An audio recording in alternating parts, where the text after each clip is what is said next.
So, as we heard in the last few weeks, the debate about pension, and now before I say anything else, I don't think politicians have much of a leg to stand talking about this. Because, for example, Bertie O'Halloran, the former Taoiseach of Ireland, he was Taoiseach for a good while, he was the leader of Fianna Fáil. He's retired. He's left Fianna Fáil. He's retired. He's probably retired well before he's 65, let's take for example, because that's the pension age at the moment. And it should be left out, straight away, it should be left out. People work, again, if you work in physical labour or anything like that, it's hard on you. It's hard on you, construction work and things like that. You're entitled, you pay into a pension, you're entitled to retire at 65. And, the government, they don't understand. They're not with reality. And, so I think Sinn Féin's Louisa Wiley said that. And I agree with her on that. I don't agree with everything Sinn Féin does. But I agree with her on that. That the government don't understand. Everybody doesn't sit in Dáil and on their phones and do fuck all. And that's more or less what they do. People have to work. I know builders and things like that. And they have constant back pain and things like that because they have to work hard. They have to work. It's constant hard labour, it's physical labour. And the same as myself, you're sweeping the streets, it's hard. It's hard on your body, it takes a toll on you, it does. Even as a young person, it takes a toll on you.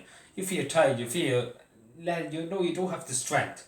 And as I was saying about Betty O'Halloran, he's on 500 and something a day. This is a day, that's how much he gets a day in his pension. 500 and something a day in his pension. It's a great country, and then you probably can claim more expenses and things like that. Like, that's how much you get. I think a day in his pension. He gets 500 something a day, a pension or something like that. Like, it's something like that. Maybe I'm getting that wrong, but again, politicians retire on a big, ridiculous salary, and they don't do much. And let's be honest. They get a huge pension. They honestly get a huge pension out of it. And for them to go and say to people, because again, majority of people nowadays, years ago it wasn't so, the people paid into a pension. But nowadays the majority of workplaces you pay so much into a pension, and that's the right way of doing it, to be honest with you. And it's fair, people should retire at 65. If they want to continue working, then that's their choice, but people should, after all the years of work, they deserve to retire and relax, enjoy the rest of their life. Because again, in this country, the government just don't want to pay the money out. They just couldn't be bothered. As I say straight, they just want the up and and probably by the time I come to pension age, whenever that might be, I might be long dead by that time. It'll probably be 105, 106, 190 probably, because the government in this country just don't want to pay a cent out to anybody. But don't worry, TDs, it'd be 10 minutes in Dáil and you get a big pension out of it. Don't worry about the TDs. They'll be fine. Don't worry. They can. We have to look after them. They're the people we have to look after the most. The people who we elect, and they get 100,000 a year along with expenses. We have to look after them. They're the most vulnerable in society, don't you know? Me whole. Where's me whole when you want them talking some shite? Because again, me whole Martin talks a lot of shite. But again, I say this, the government just want people to be dead before they get the pension. And that's just straight up. Because again, they keep upping it. They put it up to 68, 67. This is the lunacy they're talking about. Then they're upping it to 70. Probably they have plans up at the 70 soon. Because again, people are entitled. As I say, they pay into a pension. They're entitled to retire at 65. Because I hardly doubt. Because again, remember, what do you call him, the former finance minister. He was there.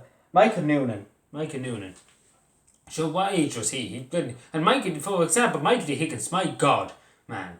He's literally past any retirement age. And if that was anybody else, just for example, the moment in time you really can't stay on in the civil service, for example, because I know somebody who couldn't stay on the civil, well, basically forced out. In other words, my father knows him actually, and I know him because of my father. But he was forced out of the civil service.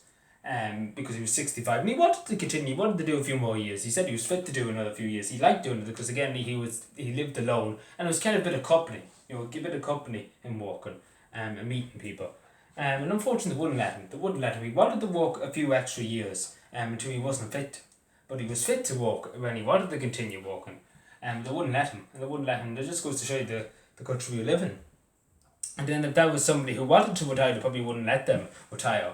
It's just this country. Anything you want, they won't give. Anything that you don't want, they give. you know, they do the opposite of what you want in this country. But again, what do you expect in this, I don't know what you would call this country now, some kind of lunatic asylum for the TDs and all that. I don't know. Like, honest to God, these TDs, you often wonder what planet they live on. Because I don't think they're with us. I don't really think they're with us, half of them. In this country, it's just a disgrace. Like, it's a disgrace. 65, and that's a simple stat. Leave it at 65, keep it at 65. End of story. End of story. And that's the end of it.